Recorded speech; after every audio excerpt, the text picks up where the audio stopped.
आपण पाहताय महादूत न्यूज, सत्यासाठी सज्ज, अन्यायाविरुद्ध जागृत। अकोल्यात आज मूर्तिजापूर तालुक्यातील शेतकऱ्यांचा अर्धनग्न होऊन अकोल्याच्या जिल्हाधिकारी कार्यालयावर मोर्चा। अकोला जिल्ह्यातल्या मूर्तिजापूर तालुक्यातील राजनापूर खिनखिनी परिसरामध्ये गेल्या 1 ते 1.5 महिन्यापासून सुरू असलेल्या पावसामुळे मोठ्या प्रमाणामध्ये सोयाबीन कापूस पिकांचं नुकसान झालंय। तर अजूनपर्यंत कुठल्या लोकप्रतिनिधी किंवा प्रशासकीय अधिकाऱ्यांनी कुठलीही सर्वे किंवा पाहणी केली नसल्यामुळे आम्हाला शासनानं वाऱ्यावर सोडलं आहे।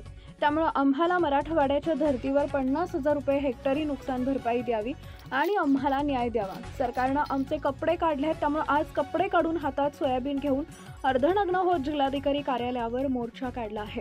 जोपर्यंत आमच्या मागण्या पूर्ण होत नाही तोपर्यंत आम्ही या ठिकाणी उठून जाणार नसल्याचा इशारा या ठिकाणी आंदोलनकर्त्या शेतकऱ्यांनी दिला आहे। आमचं कारण आहे की आम्ही जुलै महिन्यामध्ये जून जुलैमध्ये पेरणी केली, तर आमच्याकडे पाऊसच आला नाही। पेरणी दुबार पेरणी करावी लागली। नंतर आम्ही पेरणी केली तर आमच्याकडे एवढा भयानक पाऊस आला की त्या पावसाने आमचं अक्षरशः पिकं खरडून गेले। जे उरले सुरले पिकं आहेत ते आता आमच्याकडे पाण्यामध्ये आहे आणि सरकार कुठल्याच प्रकारचं लक्ष आमच्याकडे देत नाही। अमरावती जिल्ह्याच्या बॉर्डरवर आम्ही आहोत आणि त्या बॉर्डरवर 5 किलोमीटर अंतरावरच अमरावती आहे। त्या अमरावती जिल्ह्यामध्ये ऑगस्ट महिन्यातली नुकसान भरपाई हे मिळालेली आहे अतिवृष्टीची, परंतु आमच्या जिल्ह्याच्या कोणत्याच लोकप्रतिनिधींनी आणि कोणत्याच प्रकारच्या कर्मचाऱ्यांनी हे दखल घेतली नाही की या जिल्ह्याला सुद्धा मदत भेटावी। आज आमची परिस्थिती अशी आहे की आमच्या सोयाबीनला ह्याच्या शेंगा एकही शेंगा सोयाबीनला नाही आहे।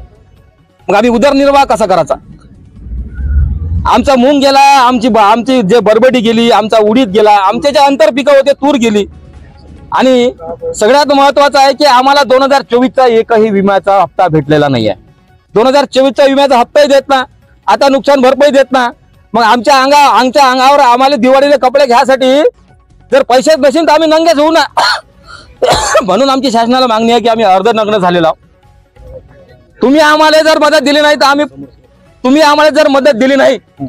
तर आम्ही पूर्ण नंगेच झालेलो, कास्तकाराला नंगेच करून सोडलेला आहे। म्हणून आमची शासनाला मागणी आहे की मराठवाड्याच्या धर्तीवर एकरी 50,000 रुपये नुकसान भरपाई पूरग्रस्तासाठी आम्हाला भेटावी।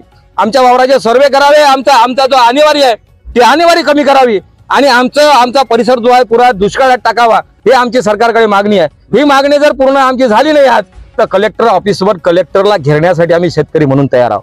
आम्ही कोणत्या पक्षाचे नाही, आम्ही कोणत्या पार्टीचे नाही, आम्ही कास्तकार म्हणून तयार आहोत। आमच्या हृदयाला सांगा तुम्ही, आमचं हृदय रडते आता की आमच्या वावरामध्ये खोट्या पाणी आहे, त्या खोट्या पाण्यात 2-2 शेंगा सोयाबीनच्या दिसत आहे, तर आम्ही दिवाळी कुठून साजरी करू? म्हणून आमच्या अंगावरचे आताच कपडे उतरले आहेत, आम्ही आता बसूनच असे राहू। आमची अपेक्षा आहे सरकारकडून, जर तुम्ही न्याय देत नसाल तर तुमच्या दालनामध्ये आम्ही तिथंच मरू, पण आम्ही न्याय घेतल्याशिवाय हटणार नाही, एवढीच आमची शासनाकडे मागणी आहे।